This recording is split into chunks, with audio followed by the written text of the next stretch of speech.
자,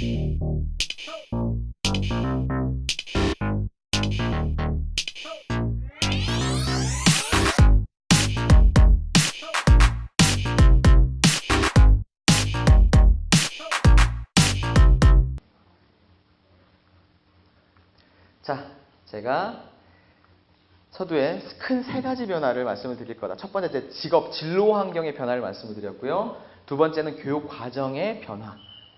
2015 교육과정 개정이 내년부터 시작되는데 되게 파격적이에요. 여러 가지가. 요약해서 좀 말씀을 드릴게요. 네 가지로만. 자, 첫 번째, 교집합을 활용해 주시면 좋습니다. 굳이 뭐 일일이 안 찍으셔도 괜찮습니다. 자, 일단은 문이과 뭐 없다 그러잖아요. 그래서 이제 그런 거 상관없이 공통사회, 공통과학 이제 다 해라. 그리고 이제 선택 과목 듣는 방식으로 가는 거죠. 그런 거 선택 과목을 이제 들어서 진행을 하는 걸로 간다라는 게, 그래서 창의 융합형 인재를 키우겠다라는 게 핵심 키포인트죠. 자, 사실은 이거는 문이과 통합이 의미가 진짜 있으려면 대입에서 구분을 안 해야 되는 거예요.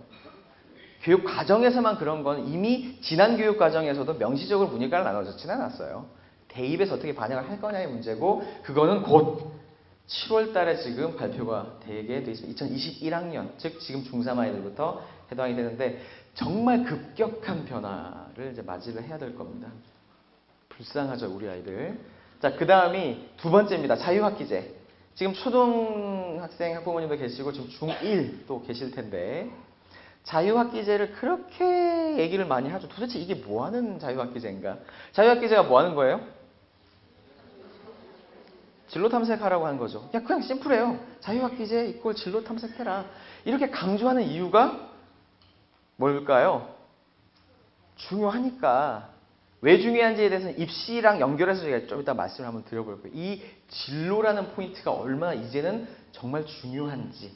중1이 물론 때는 이때다 선행치는 아주 좋은 시기일 수도 있지만, 그렇죠? 아니 뭐 학습도 중요하니까요. 그건 현실적으로 부정할 수는 없겠지만, 오히려 진로에 대한 고민을 정말 충분히 해보지 않으면 곤란하다라는 게 핵심입니다. 그건 좀 이따 사실 말씀을 좀 드릴 거고요. 그리고 학생 참여 중심 교육에 대해서 수행평가 늘어나죠. 지금 보셨죠? 엊그저께 기사 뜬 거. 확정은 아닙니다만 중간 기말고사까지 폐지를 하겠대요, 중학교를. 일제고사 폐지하듯이 중간기말도 일제고사로 간주하고 폐지를 하겠다라고, 확정은 아닙니다만 그렇게 지금 강하게 얘기를 하고 있어요. 만약에 그렇게 된다면 수행평가, 혁신학교 확대한다 그러거든요. 혁신학교는 이미 수행평가 100%는 학교들도 여러 있습니다. 수행평가 위주로 갈 확률이 꽤나 크죠. 물론 지켜봐야 되는 부분이지만 어쨌든 그런 변화. 그리고 이제 소프트웨어 코딩 그러니까 제가 이제 깔끔하게 심플하게 한번 정리를 해 드리도록 하겠습니다. 소프트웨어 코딩이 뭐며 뭐 어떻게 하란 말이냐, 어떻게 바라봐야 되는지에 대한 말씀을 좀 간략하게 드리면, 흔히 우리가 코딩 교육 하는 것들, 사실 소프트웨어 교육이라고 이제 칭하는 게 좀 더 맞는 얘기고요. 코딩이라고 하는 거는 컴퓨터 언어, 뭐 C 언어, 자바, 파이썬 이런 거, 텍스트 기반의 프로그래밍 언어를 가지고 컴퓨터랑 대화하고 제어하는 그런 것. 그러니까 진짜 프로그램을 좀 얘기를 한다면 소프트웨어 교육의 핵심은 이겁니다. 자, 조금 이제 두리뭉술하게 먼저 말씀을 드리면, 알고리즘, 즉 문제 해결 능력, 순서를 고려한 문제 해결 능력을 기르는 거예요. 컴퓨터적 사고를 가지고. 근데 이 컴퓨터적 사고라는 게 되게 무서운 게 뭐냐면, 사실 2020년이면 우리 어렸을 때 2017년이면 정말 미래였는데, 오늘이잖아요. 2017년이. 2020년이면 꼴랑 3년밖에 안 남았어요. 1인 1로봇 시대라고 얘기를 해요. 이미 지금 들어오고 있죠. 혹시 갤럭시 S8 갖고 계신 분 계신가요? 거기에 빅스비라는 인공지능 탑재됐죠. 네이버 아이, 네이버 앱 들어가시면 대화할 수 있는 인공지능이 있죠. 그렇죠? 우리 아이들은 이런 로봇들하고 살아야 돼요. 그러니까 이걸 직업으로 갖기 이전에 이게 어떻게 움직이는지에 대해 그런 컴퓨터 사고가 없으면 생활하기도 사실은 만만치가 않을 수도 있다. 그런 측면에서, 자, 조금 이해하게 말씀을 좀 드리면, 사실은 그 문제 해결 능력이라는 게 먼 데 있는 게 아닙니다. 이제 어머님들 많이 오셨으니까 만약에 이제 요리를 할 일이 한번 생겼다고 한번 가정을 해볼게요. 갑작스럽게 뭐 시부모님이 갑작스럽게 연락도 안 하고 오신 거예요. 예를 들면. 그래서 애미야 배고프다 이제 이렇게 하십니다. 30분 안에 요리 3개를 만약에 해야 돼요. 이럴 때 초보와 주부 9단의 차이가 생기죠. 주부 9단 지금 머릿속에 지금 어머니 딱 들어가시죠. 프로세스 나오잖아요. 뭐부터 해야 되겠다. 밥부터 올리고 일단 그쵸? 화구가 2개밖에 없으면 요리를 3개를 해야 된다면 식을 거 계산을 해야 되고 그쵸? 재료에 대해서. 이게 문제 해결 능력이에요. 실상 지금 수능도 문제 해결 능력이 되게 중요한 시험이에요. 그거를 혹자는 독해력이라고 얘기를 하긴 하는데 지금 아이들이 교과 과정 속에서 지식적인 측면 위주로 많이 배우지만 결국 그걸 풀어내는 것. 이를테면 제가 이제 영어 출신이니까 영어는 정말 잘해요. 살다 오고 뭐 IBT 만점 수준인데 수능을 몇 개씩 틀려. 솔직히 뭐가 문제일까? 독해력이 부족하고 지문을 이해하는 그리고 문제를 풀어야 되는 문제에서의 발문을 이해를 못하고 사실 그런 경우가 되게 많거든요. 그런 것처럼. 그래서 문제 해결 능력, 생활 속에서 있는 것들도 마찬가지다. 자, 그거를 키우겠다라는 게 핵심이에요. 모든 아이들을 다 세계적인 프로그램으로 키우겠다라는 게 목적이 아닙니다. 그건 그 아이대로 하면 되죠. 그래서 이제 그러면 어떤 종류가 있는지 말씀을 드리면 크게 4종류로 보시면 됩니다. 맨 마지막이 제가 말씀드린 실제 프로그래밍을 하는 단계라면 근데 그쪽 전공으로 가겠다라고 하는 애들은 하면 되죠. 차근차근 해주면 돼요. 근데 꼭 거기로 가지 않을 아이들 같은 경우에는 앞에 3개에 좀 더 관심을 가지면 좋습니다. 자, 우선은 언플러그드 교육이라고 들어보셨을 거예요. 언플러그드. 플러그는 플러그 꽂는 거고 언플러그는 빼는 거죠. 컴퓨터가 없이 놀이를 통해서 하는 교육이 있습니다. 그걸 언플러그드라고 해요. 이런 교구를 활용하거나 밑에 미로 같은 거 그려놓고 아이들이 놀면서 하는 거예요. 순서를 정하고 같이. 이걸 주로 저학년들 위주로 하는 거고요. 피지컬이라고 하는 게 있습니다. 보통 센서 같은 거 달아가지고 그쵸? 로봇이죠 일종의. 뭐 레고 같은 거 붙여서 조금 업그레이드 되면 뭐 아두이노나 라즈베리 파이 같은 초소형 컴퓨터 같은 걸 붙여서 이게 자극을 주고 센서를 반응하게 해서 움직이는 것들. 저게 발전하면 IoT, 사물 인터넷이 되는 거죠. 그리고 여기 보이시는 게 뭐 스크래치, 그러니까 블록 코딩이라고 하는 거예요. 비주얼 컴퓨팅 교육이라고 하는 명령어를 막 조합을 해요. 그리고 순서를 맞춰서 어떤 문제를 해결하거나 게임을 만들어 보거나 하는 거. 크게 3가지 언플러그드, 그 다음에 피지컬, 보통 로봇이라 그래요. 로봇. 그리고 보통 스크래치라고 얘기하는 블록 코딩.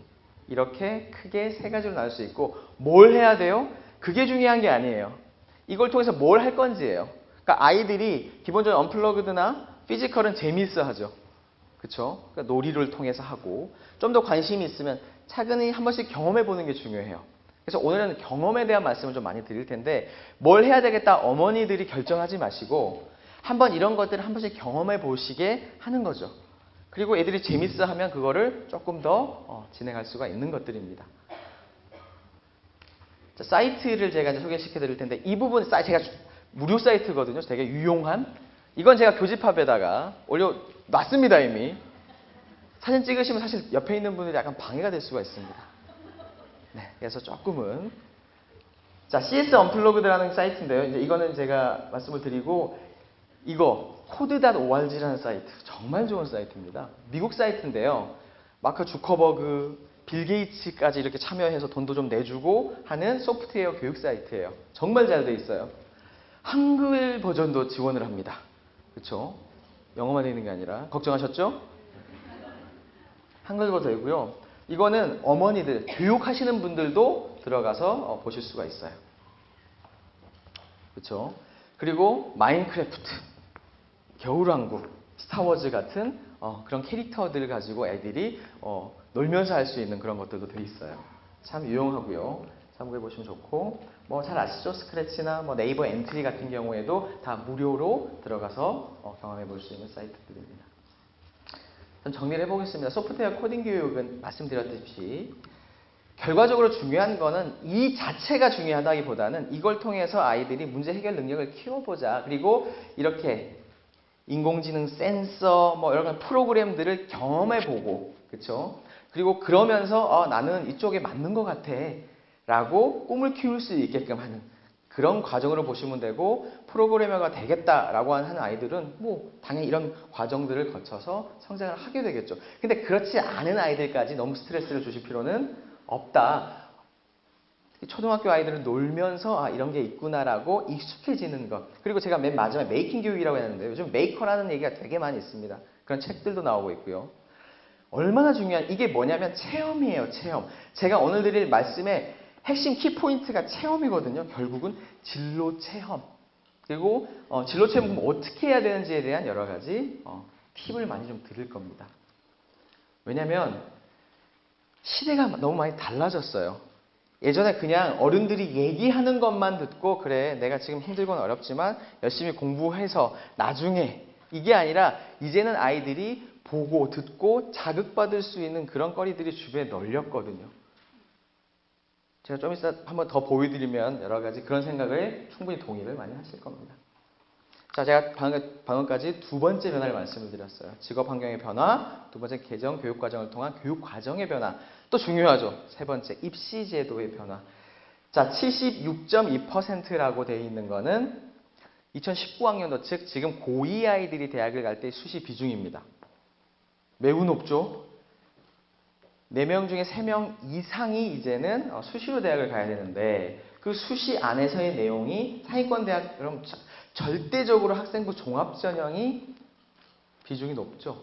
그리고 제가 사실 이거 준비할 때 대선 전이었거든요.